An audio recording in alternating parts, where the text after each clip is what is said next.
وعباد الرحمن الذين يمشون على الأرض هونا وإذا خاطبهم الجاهلون قالوا سلاما.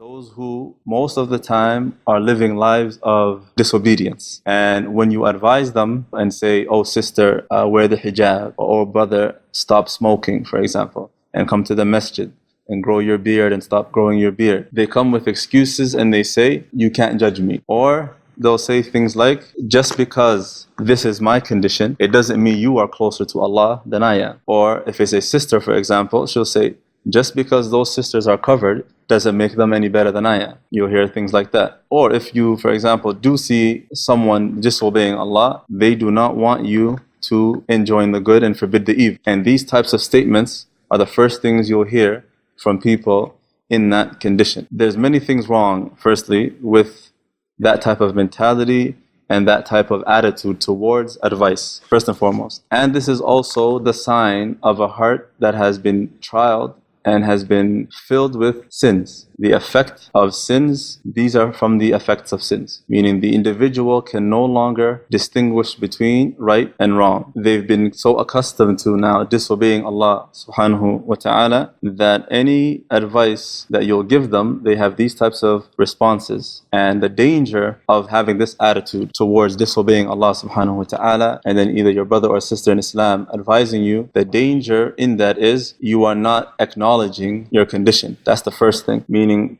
by you responding in that way, you cannot judge me, or so-and-so doesn't mean so-and-so is better than I am. I may be closer to Allah than so-and-so, while they are openly disobeying Allah subhanahu wa ta'ala. And the other person may, for example, have a flaw in their character or whatever the case is. However, there's someone who worships Allah, prays their 5 salawat and everything. What that does is it makes that person then never abandon sinning. Because if they're making excuses for themselves, that is something that is only going to cause them to continue disobeying Allah subhanahu wa ta'ala. Secondly, the result of this type of attitude is in reality the social media world. The social media world where there's ultimate freedom to do as you please. And this actually comes from the liberalists and the secularists, those who propagate being upon no religion, simply following your desires. And many of the youth nowadays, without knowing and without having any knowledge of the evils of the secularist movement or the liberalist movement and what they want from them, especially living in these societies where they tell you you can do as you please, be what you want to be, and all of that, this ultimate freedom, this ultimate I can say what I want, I can do what I want, I have freedom of speech. This is the result of that type of mentality. Whether the individuals who say it or not realize that. Whether they realize this is coming from such a dark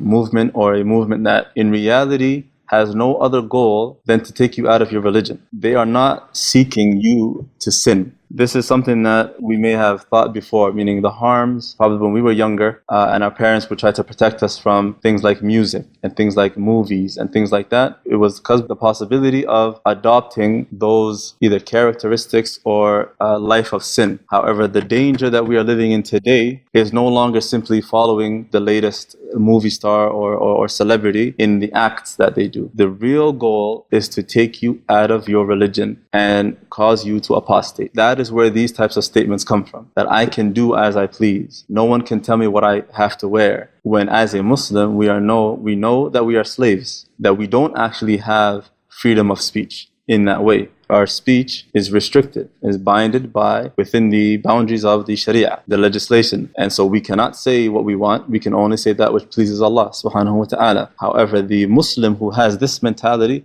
is in a severe danger, in more of a danger than the sins that they're committing. That mentality and those types of statements are statements of kufr in reality. And those statements are actually more dangerous than any type of sin they can be doing, whether it's not covering properly, whether it's zina, whether it's drugs, whether it's alcohol. All of those things do not amount to the danger of these types of statements and actually falling prey to the traps of the liberalists and the secularists.